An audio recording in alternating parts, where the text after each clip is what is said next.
साध संगत जी बड़े प्यार से कहिए। धन्यकार जी बोलिए। सतगुरु माता सुदीक्षा सविंदर हरदेव जी महाराज की जय। निरंकारी राजमाता गुरु बचन अवतार की जय। साध संगत जी कहते हैं कि नहीं है दूरी प्रभु से कोई, बस अज्ञान की दूरी है। दूर बनाती प्रभु से तुझको तेरी ही मगरूरी है। कैसे दूर हो सकता है जो हाजिर नाजिर रहता है। अंधियारे में भटक रहा है दूर इसे जो कहता है। ज्ञान की जिसको नज़र मिली वो देखे इसको अंग संग में। इसमें खोकर इसका होकर रंग जाता इसके रंग में। प्रभु को जो जाने हैं बंदे बात को उनकी मान जरा। कहे हरदेव कड़कड़वासी रमे राम को जान जरा। सत्संग जी, हे परमात्मा हमारे अंग संग विराजमान है। इसको जानने के लिए सतगुरु की आवश्यकता होती है। जीवन में जब सच्चे सतगुरु से मुलाकात होती है तो सतगुरु ब्रह्म ज्ञान को देकर इस परमपिता परमात्मा को दिखा देता है। और फिर हमारे जो भक्ति का मार्ग है वो शुरू होता है। क्योंकि कहते हैं कि बिन जाने प्रतीत न होई, बिन प्रतीत प्रीति नहीं होई।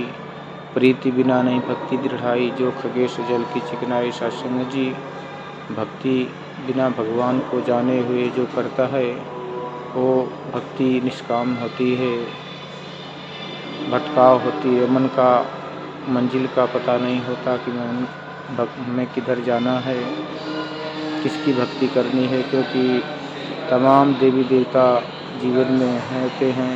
कभी काली, कभी दुर्गा, कभी राम, कभी कृष्ण, कभी हनुमान, कभी सूर्य, कभी धरती, कभी हवा, कभी अग्नि, कभी पानी। ऐसे हम सभी देवी देवताओं में उलझे हुए अपने मंजिल का पता नहीं पाते हैं। कहते हैं एको ब्रह्म द्वितीयो नास्ति, परमात्मा एक है, अगोचर है, अनादि है, अनंत है, अखंड है, अडोल है, अविनाशी है। गीता में कहा भी गया है कि ये अग्नि से जलता नहीं, शस्त्र से कटता नहीं, पानी से भीगता नहीं, हवा से उड़ता नहीं। ऐसा परमात्मा है जिसे हमें देखना ज़रूरी है। क्योंकि ये देखने के लिए ही परमात्मा ने मानव का जीवन दिया है। सत्संग जी कहते हैं कि साधन धाम मोक्ष कर द्वारा, जो पावै परलोक सवारा। सत्संग जी, ये साधन के रूप में जो मानव जीवन मिला है इसी में ये संभव है। अन्यथा और 84 लाख योनियों में जितने भी जीव हैं किसी में ये शक्ति नहीं है। कहते हैं कि निद्रा भोजन भोग भय ये सम पुरुष समान। ज्ञान अधिक एक नरन में, ज्ञान बिना पशु जान। सत्संग जी, ये मानव जीवन ही ज्ञान के योग्य है, जानने योग्य है। इसलिए कहते हैं कि ये सुंदर आँखें मिली है, इस परम पिता परमात्मा को जान लो, समझ लो, देख लो। अन्यथा कहते हैं तुलसीदास जी कि अगर जो इस सुंदर आँखों को पाकर, मानव का जीवन पाकर जिसने इस रमे राम का दर्शन नहीं किया तो सत्संग जी उसकी ये आँखें उस मोर के पंख पे बनी आँखों के समान नकली आँखें हैं, जैसे दिखाने के लिए होती हैं। सत्संग जी तो अपने जीवन को इस परम पिता परमात्मा को देखकर अपने जीवन को धन्य करें और लोक सुखी और परलोक को भी सुहेला करें। ये अवसर बार बार नहीं आता। कहते हैं कि मानव जीवन अंत की सीढ़ी फिसल गई तो बारी गई, कहे अवतार समझ ले प्राणी, तेरी कमाई सारी गई। सत्संग जी, ये बार बार मिलने वाला नहीं है। 84 लाख योनियों में बड़े ही भाग्यों से ये मिलता है। इसके लिए देवी देवता भी तरसते हैं।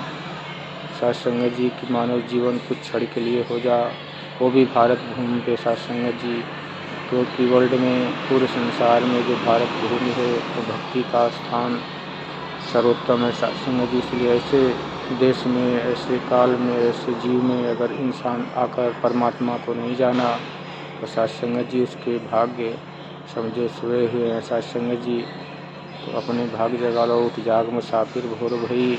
अब रैन कहाँ जो सोवत है, जो सोवत है वो खोवत है, जो जागत है वो पावत है। सत्संग जी, जाग जाओ, ये जागने की बेला है। कहते हैं कि भक्ति जागने का नाम है, भागने का नहीं। घर परिवार छोड़कर साधु संत वेशधारी बनकर संसार पर बोझ बनकर और परमात्मा भी नहीं मिलेगा, ऐसे जीवन व्यर्थ में चला जाएगा। तो हीरा जीवन मिला है, इसको कौड़ी बदले नहीं जाने देना है। सत्संग जी कहते हैं कि सांसों के थमने से पहले कौन है ये तू जान ले, है इंसान यही है मौका ईश्वर को पहचान ले। सत्संग जी पहचानने की बारी है, पहचान लो। और दास को भी शुद्ध बुद्ध देना कि आप जी के शरण में सेवा सत्संग स्मरण करते हुए पूरे परिवार के साथ तोड़ दिख गया। सत्संग जी प्यार से कहिए धन्यवाद।